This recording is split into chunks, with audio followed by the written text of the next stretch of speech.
Good evening, fellow Singaporeans. Glad you could join us. The Singapore economy has been overall very successful over the decades, producing goods and providing services. This was due to many factors, including a strategic location, proficiency in the English language, and a hard-working people. Today, Singapore's advantage has been challenged. Many countries have acquired the ability to provide value-added goods and services. Since the 1980s, globalization has resulted in a borderless search for cost efficiency.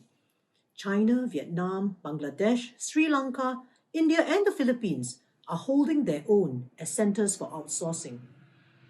However, after decades of globalization, we have seen winners and losers. The working class and advanced countries suffered job loss as plants were offshored to lower-cost countries. Singapore has had that experience too, with factories going to Malaysia and Vietnam.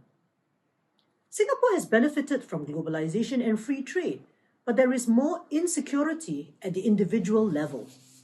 There is no iron rice bowl today. For instance, we have over 210,000 gig economy freelance workers now.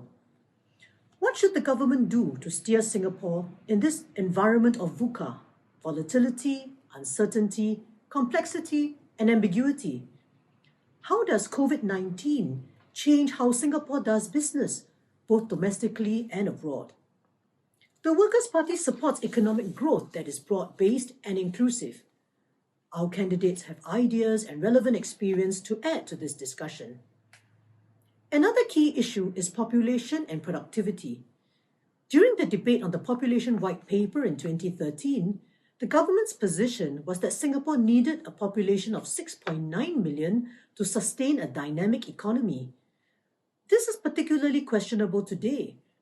With our population currently at 5.7 million, the COVID-19 outbreak here has already shown the dangers of housing too many workers in dormitories.